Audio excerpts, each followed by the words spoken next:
In 1914, a young man said goodbye to this lake and began a journey to a war in Europe.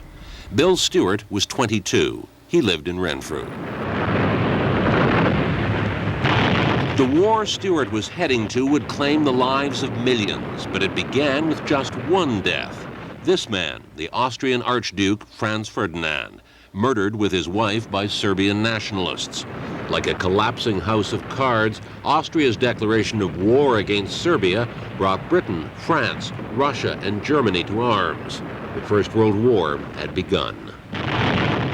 The lights are going out all over Europe. They will not be lit again in our time. Sir Edward Grey, British Foreign Secretary, 1914. Canada in 1914 was part of the British Empire. When Britain went to war, so automatically did we, in a frenzy of patriotism. Historian Desmond Morton. I'm still puzzled why they did, except I think that's the way they were raised. They were full of enthusiasm and patriotism and imperial spirit. Bill Stewart was with the Canadian Engineers. His training took him first to Quebec. There, he wrote his first letter to a 20-year-old young woman in Pembroke. Valcartier, September 7th, 1914. Dear Minnie, am being most wretchedly overworked and kept away from everything agreeable. Don't you think you could sympathize? Our school corps was abruptly ordered to report down here for home service. Digging roads. W.J. Stewart. 2 months later, the war in Europe had ground to a stalemate. A line of trenches stretched from the English Channel to Switzerland. The British, French, and German armies were exhausted for a time, waiting for new soldiers like Bill Stewart. Artillery Park Barracks, Kingston, October 15th, 1914. Dear Minnie, there is a chance that our undecided government will change their minds and ship us out of here before the spring. One of the boys got leave to go home for Thanksgiving. The temptation was too much. He hasn't come back. Sincerely, Bill S. Throughout the winter of 1914, Stewart moved from camp to camp, learning to be a field engineer, to design trench systems, string barbed wire, design camouflage to hide both guns and men. Ottawa, January 19th, 1915. Dear Minnie, you come down to Ottawa quite frequently, do you not, Minnie? You will let me know if you do, won't you? We get off at 4 p.m., and I might be at least able to shake hands with you if you did leave on the early train. Just at present, it seems more like 6 years instead of 6 months since I've seen you. Perhaps you had better wear a label if you come down. Sincerely, Bill S.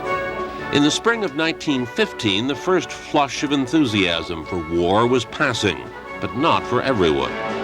I adore war. It's like a big picnic, without the objectivelessness of a picnic. Julian Grenfell, British poet, killed May 1915. The same month Julian Grenfell was killed, Bill Stewart crossed the Atlantic. Debgate Camp, England, May 6, 1915.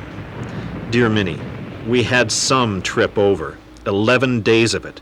The first 2 days, the most uncomfortable ones I have ever spent in the last 23-odd years. Therein lies seasickness, a most disgusting malady. Remember how long it takes to get a letter here. Sincerely, Bill. Stewart was now a second corporal with the Canadian Engineers and about to see the war he'd come to fight. Flanders, September 29, 1915. Dear Minnie, we left England and I believe it is permitted to say that we came to Flanders. We struck one wet night before getting located, and it certainly was a peach. Sleeping under a rubber sheet, under one blanket, isn't all it's cracked up to be. Sincerely, Bill.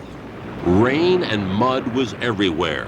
Stewart was now in Flanders, in Belgium, low-lying country, its drainage system destroyed by shells. Flanders, November 4th, 1915. Dear Minnie, we are having a decidedly uninteresting time tramping mud. I used to have a healthy respect for the mud on Pembroke streets, but that is a paved sidewalk by comparison with this. We eat comparatively well in the Army, but I don't even blush on admitting that my mess tin hasn't been washed for a whole week. Good night, Bill. The danger, the mud, unburied bodies, the smell, and tormented by lice. I don't know what is to be done. This isn't war. Lord Kitchener, British Secretary of War, 1915. They were sleeping rough in what were in effect muddy, undrained ditches, rolled up in their overcoats, lousy. That's not an abstract concept. If you can think of lice biting you and you're waking up having torn, bleeding scratches on your body, just unconsciously at night, that's what being lousy meant. So men reached out to whatever shreds of normalcy they could find. Parcels from home, Christmas. Flanders, December 23rd, 1915. Dear Minnie, the other day on coming home from the trenches, I was greeted with a large-sized tin box. It was wonderful, Minnie. Where you discovered my weakness for stuffed dates and shortbread is a mystery. Bill. By the spring of 1916, Stewart had served 1 year in Flanders. He was lucky, it seemed. Even without major attacks, men died every day from stray bullets and shells. Flanders, April 22nd, 1916. Dear Minnie, it's raining pitchforks tonight, has been all day, and most of the time for the last 2 weeks. It's about as bad a spell as we have had all winter. We've been shifting again. We are getting the nomad habit with a vengeance. Something else which will take curing in Canada. Sincerely, Bill. But there was no cure in Canada for Bill Stewart. 3 days after he wrote that letter, he was killed.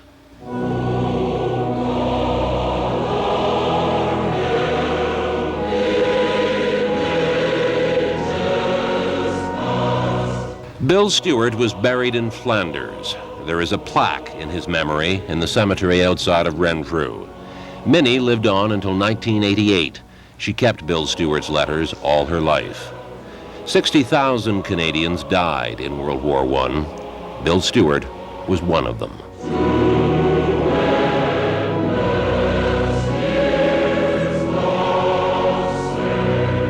Norman Fetterley, CJOH News.